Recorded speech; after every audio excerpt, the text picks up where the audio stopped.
Hey guys! You guys have been requesting this video for like ever, so get ready to dive into some seriously creepy stuff because today we're talking about real-life vampires. You know me, I'm obsessed with all things dark and mysterious, and vampires, they're like the ultimate mystery, right? We've got 10 historical figures, serial killers, and even modern-day blood drinkers. So turn down the lights, grab your garlic just in case, and let's get spooky.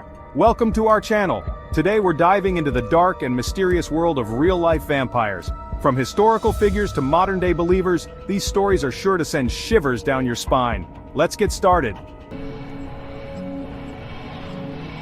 Okay, so first up we have Vlad the Impaler. You might recognize his name because it's literally where Bram Stoker got the name Dracula. This guy was the real deal. I'm talking 15th century Romania, ruling with an iron fist. Well, more like an iron stake, am I right?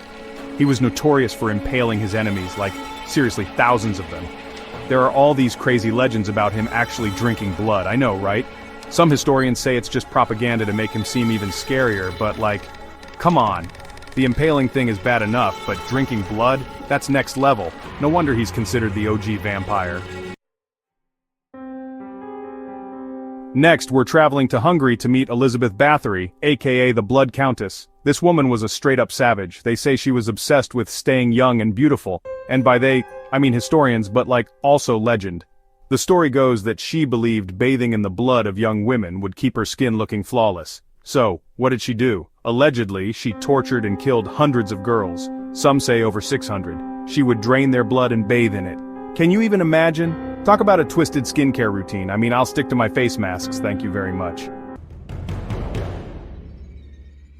Okay, this one is seriously disturbing.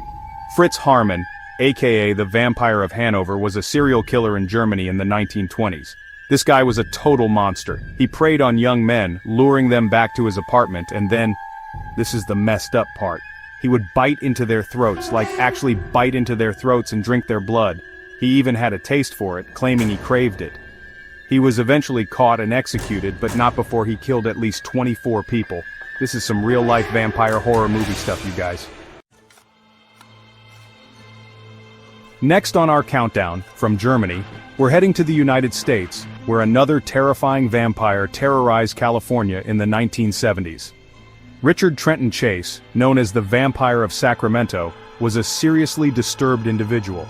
He wasn't just a blood drinker, he was also a cannibal. Chase believed his blood was turning into powder, and the only way to replenish it was to drink the blood of others. He would kill his victims, often in gruesome ways, and then drink their blood and eat their organs. He was eventually caught and died by suicide in prison. It's a truly horrifying case. This next case is seriously messed up. James Riva was a young man who murdered his own grandmother in 1980. And it gets worse. After he killed her, he drank her blood. Why? Because he believed she was a vampire, and he was one too. I'm not kidding. Riva claimed he was a 700-year-old vampire and that his grandmother was trying to turn him. He even said he could escape through the bars of his jail cell because, you know, vampires. The court didn't buy it, and he was sentenced to life in prison.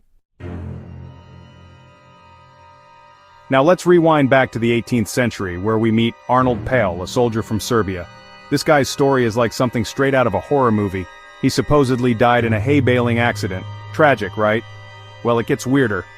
After his death, villagers started claiming that Arnold was back and he wasn't looking so good.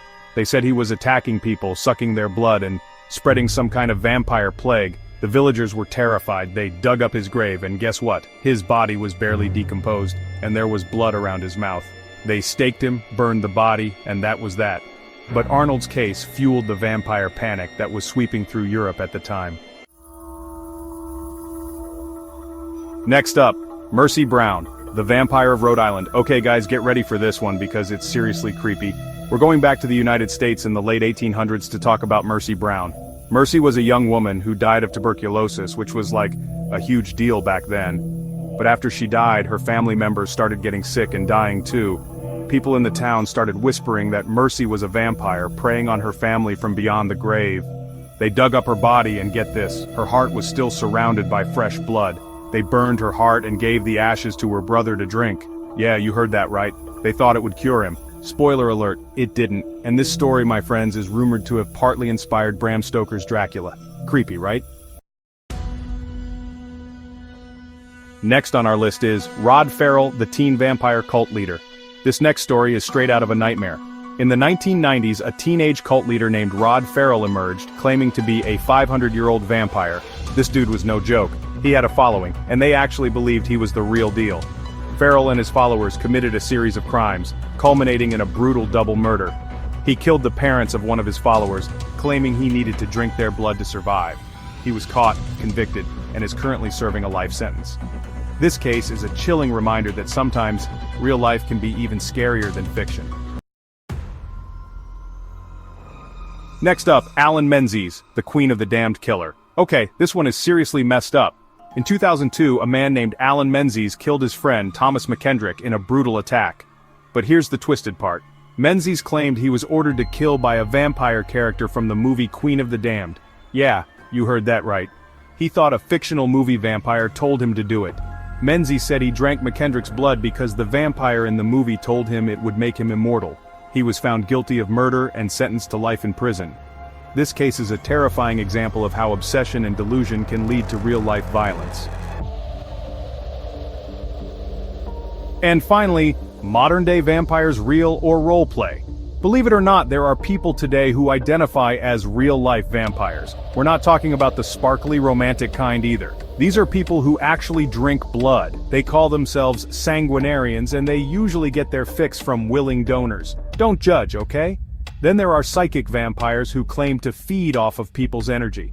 They say they can drain you just by being around you.